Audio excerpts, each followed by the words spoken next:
नमस्कार. माझ्या अंतरंगामध्ये मी प्रमिला आपणा सर्वांचं मनपूर्वक स्वागत करते. तर 8 मार्च येतोय महिला दिन. महिला दिन आला, सेलिब्रेशन केलं तरी पण घरातल्या कामाला हे आपला हात लागतो. त्यामुळं चुलीसाठी कडाकडा लाकडं मोडायचं काम मी सुरू केलेलं आहे. 8 मार्चला स्पेशल काय करायचं हा विचार माझ्या डोक्यात आहेच. कुठल्या महिलांना कसं काय त्यांची कामं कुठली दाखवायची, अशा प्रकारचा माझा उद्योगधंदे डोक्यात सुरू असतात. पण काटकं कुटकं मोडून चूल पेटवायची हे पण काम माझ्या डोक्यात नेहमी असतंच. म्हणून एकदाचं म्हटलं उजेडाबरोबर हे काम करायचं. अंधार पडला की मग बाहेर यायची भीती वाटते आणि अंधारातून परत त्या वस्तूला हात लावायचं टेन्शन जास्त वाढतं. म्हणून म्हटलं हे काम अगोदर करून घ्यायचं. हे काम करताच माझ्या लक्षात आलं की 4 दिवसापूर्वी फार मोठा ह्याचा कचऱ्याचा ढीग साठवलेला आणि घराचं आवार एवढं मोठं आहे, किती स्वच्छ ठेवायचं आणि कुठं काय ठेवायचं हा मोठा प्रश्न होऊन जातो. तर अशा प्रकारे हे सगळे आता काटकाचं काम उरकलं की पहिल्यांदा तिकडं काडी लावायला जायचं. काडी लावली की मग काय प्रॉब्लेम नाही, कारण त्याचं ते पेटत राहते. पण तिथं थांबूनच हे काम करायला लागतं. हे इतकं सोपं नाही. हे पेटवचं म्हणजे जरासं रिस्कीच काम आहे, कारण आजूबाजूला सगळ्यांची गवतं आहेत, वळ्या आहेत. वळ्या म्हणजे पिंजरांच्या वळ्या, त्या वाळवलेल्या पिंजरं असतं ना, पिंजार भाताचं पिंजार, त्याच्या वळ्या तिथं आहेत. म्हणजे ते जनावरांची कोरडी वैरण. चला आता हे काम मला करायचं आहे. हे सगळं जे आहे ते पेटवून द्यायचं आहे. संध्याकाळचं पेटवलं की बरं पडतं, कारण वारं कुठल्या दिशेला आहे ते बघून इथं काडी लावायला लागते. आणि हा ढीग तुम्ही बघताय का किती मोठा आहे बघा. तर हा ढीग सुकला नव्हता म्हणून मी अजूनपर्यंत ठेवलेला होता. तर एकदाची काड्याची पेटी फेकून दिली लांब आणि मग मी सुरू केलं माझं काम. आपल्या भागात जरा जास्त इकडं कचरा ओढून घेतला आणि नंतर म्हटलं पेटवायचं, कारण जर पेटलं तर काय आपल्या इकडचं पेटल ते पेटल. आणि इतरांच्या रानात, इतरांच्या वळीला आग लागायला नको. त्यांच्या बांधाला वाळलेलं गवत आहे आणि अजून रानात कोणी काय ते पेटवलेलं नाही. मग हा विचार करून मी आपल्याच म्हटलं परिसरात हे काम करायचं. म्हणून हे बघा आता ह्याचा आवाका किती मोठा आहे. इथं थांबून हे काम करायला लागते. म्हणजे बायका काय एखाद्या अग्निशमन दलाचं जे काम आहे ना त्या प्रकारचं सुद्धा काम करतात.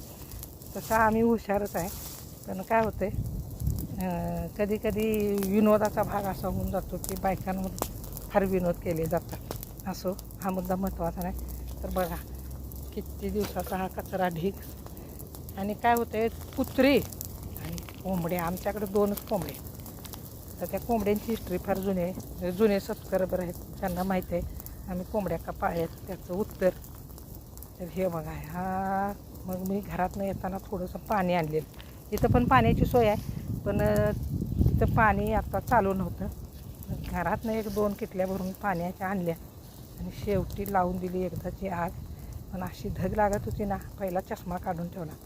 पागळून चिकटून बसला म्हणजे काय करायचं. कुठला डॉक्टर आपल्या डोळ्याला पागळून बसलेला चष्मा काढू शकेल असं मला अजिबात वाटत नाही.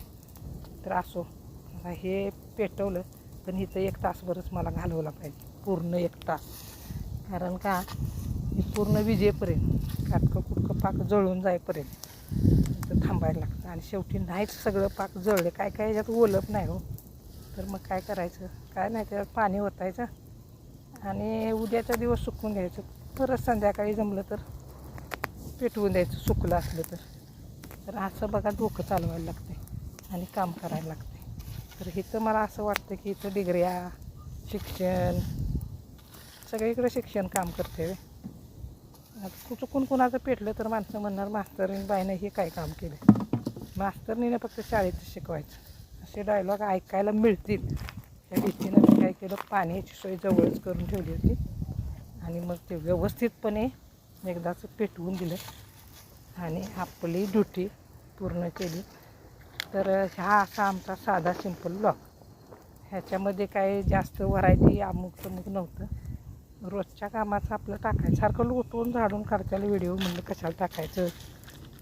एकदा आगीचं पण व्हिडिओ टाकूया आपण. ते पण काम कसं करतो ते बघूया जरा आपल्या सबस्क्रायबर्स, बंधू आणि भगिनींना, असा विचार केला. साध्या सिंपल आपल्या कोल्हापुरी भाषेत मी तुम्हाला हे व्हॉइस ओव्हर करून सांगत आहे, लाईव्ह जसं सांगितलं जातं तसं. तर हे बघा जबाबदारीचं काम मी असं मोठी रिस्क घेऊन पार पाडलं आणि ही माझी ड्युटी जर व्यवस्थित पार पडली तर घरात मला वा बरं झालं, चांगलं काम केलंस. पण हे जर काम बिघडलं तर मग समजून जावं. तर हे काम बिघडायचं नाही आणि हे काम बिघडण्यासारखं नाहीच. हे काम व्यवस्थित करण्यासाठी आहे, कारण ह्याचा बिघाड म्हणजे फार मोठा बिघाड असू शकतो. तर हे अशा प्रकारे माझं काम पूर्ण झालं. आणि इथं जे मी पाणी मारलं आहे ते मुद्दामच मारलं आहे. हे बघा पलीकडे किती ओलसर आहे गवत. आणि हे असं माझं काम एकदा झालं पूर्ण. मीच माझ्याच हाताने माझीच पाठ थोपटून आता म्हटलं थांबवूया हे काम.